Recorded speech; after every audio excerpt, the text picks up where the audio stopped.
Cable TV operators association Thrissur ജില്ലാ zonal convention ഇരിങ്ങാലക്കുടയിൽ നടന്നു. Lions club ഹാളിൽ നടന്ന കൺവെൻഷൻ അസോസിയേഷൻ സംസ്ഥാന പ്രസിഡന്റ് പ്രവീൺ മോഹൻ ഉദ്ഘാടനം ചെയ്തു.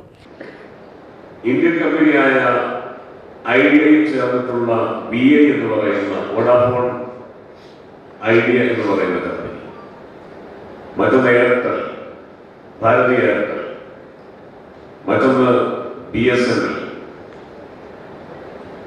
അപ്പൊ നിങ്ങൾ ആരോടാണ് മത്സരിക്കുന്നതെന്നുള്ള കൃത്യമായ ഒരു ബോധ്യം ഉണ്ടോ എന്നുള്ള കാര്യത്തിൽ എനിക്ക് സംശയമുണ്ട്.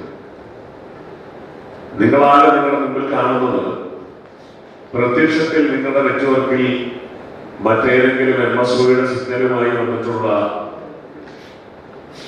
ഒരു ചാക്കോച്ചനെയോ അല്ലെങ്കിൽ ഒരു വർഗീസിനെയോ അല്ലെങ്കിൽ ഒരു മൊയ്തീൻകുട്ടിനെയോ അല്ലെങ്കിൽ ഒരു ജയകൃഷ്ണനെയോ ഒക്കെയാണ്.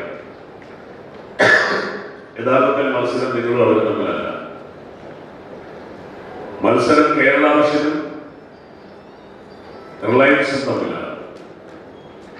മത്സരം കേരള വിഷനും വോഡാഫോൺ ഐഡിയയും തമ്മിലാണ്. മത്സരം കേരള വിഷനും ഭാരതി എയർടെലും തമ്മിലാണ്. മത്സരം കേരള വിഷനും BSNL തമ്മിലാണ്. അസോസിയേഷൻ ജില്ലാ പ്രസിഡന്റ് TD സുഭാഷ് അധ്യക്ഷത വഹിച്ചു. അസോസിയേഷൻ ജില്ലാ secretary P. Antony, CJ Jose, TCV finance director George Leo, Thrissur Kerala vision managing director Jayaprakash എന്നിവർ വിവിധ റിപ്പോർട്ടുകൾ അവതരിപ്പിച്ചു. അസോസിയേഷൻ സംസ്ഥാന കമ്മിറ്റി അംഗം Prajeesha Chandy, KCCL managing director PP Suresh Kumar, KCCL director VP Biju, Thrissur Kerala vision director P. Gopakumar, convener Mohanakrishnan എന്നിവർ സംസാരിച്ചു.